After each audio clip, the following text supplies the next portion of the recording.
Good day, everybody. Rob here, WesternPacificWeather.com. It is the 7th of November, 2010. We are watching Cyclone JAL out there, or 05B, about 50 nautical miles to the east of Chenier right in here. Looking like making landfall just north of the city in the next few hours here. A little more on that system here in just a minute, but moving out to the Western Pacific. And starting from the north and working down here, two areas of low pressure really to note that are going to be bringing precipitation throughout much of Korea and Japan over the next 48 hours. Area up here just north of the Yellow Sea, moving across much of North Korea up onto Russia here in the next 24 hours, bringing some precipitation up there. Expecting actually to develop a little bit more over the next 24 hours, so going to definitely see some rain showers along the west coast of Japan, farther north throughout the next 48.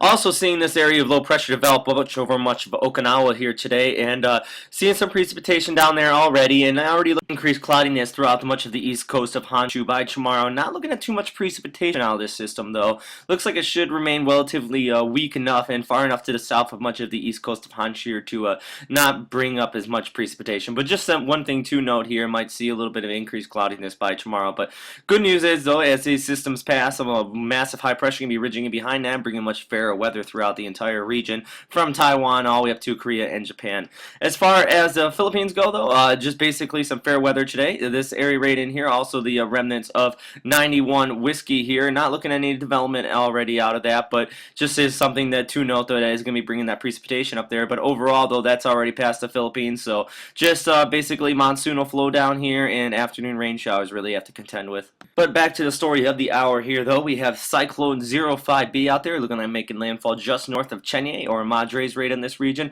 And actually really good news here, as it does make landfall just to north of the system. That's actually going to be bringing much of the storm surge off the coast of Chenier here. So farther up north though, that's where the higher surge will be. But right now only looking at the equivalent of about a category 1 typhoon, so not looking too strong out of this.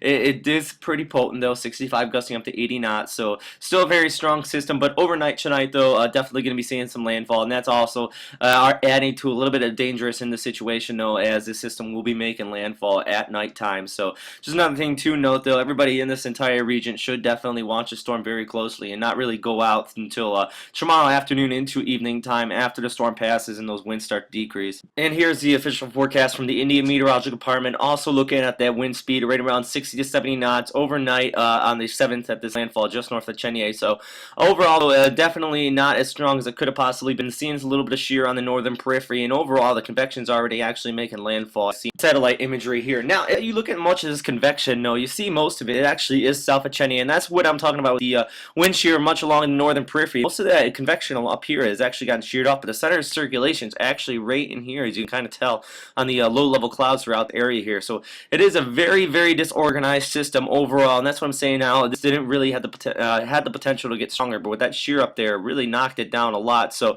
overall though, just near the core, which is right in this area right in here, seeing those max sustained winds. Otherwise though, much of the rain showers still extending farther out to the south here. So this actually could pose a threat as far as localized flash flooding throughout this entire area here. But overall though, a very disorganized system, and actually by tomorrow afternoon and the evening, this system will deteriorate rather quickly over India here and dissipate by tomorrow evening here. So hopefully after the system passes, weather will start to calm down here in the Indian Basin and the Western Pacific Basin as well. But if anybody has any information on the ground or videos or non-such, please share online. It's always a big help to see some information and reports from the actually on the ground there where these systems make landfall. But that is all for today, everybody. Thank you for listening to WesternPacificWeather.com. Also trying to add a new feature to these weather updates here out here in the Western Pacific. Just basically asking a comment question at the end of every episode here. So today's question is, what's the deepest and most intense storm ever out here in the Western Pacific? Very simple and easy question. One of those pretty sure most people do know. If you don't know, then just check the comment box below here on YouTube, or also check the Facebook stream to the right of this if you are watching this at WesternPacificWeather.com. Also, always reminding you that you can also find me at storm2k.org. Plenty of media discussion on the storm there as well. So thank you for everybody listening. Have a great day, and I'll have another update tomorrow. Bye.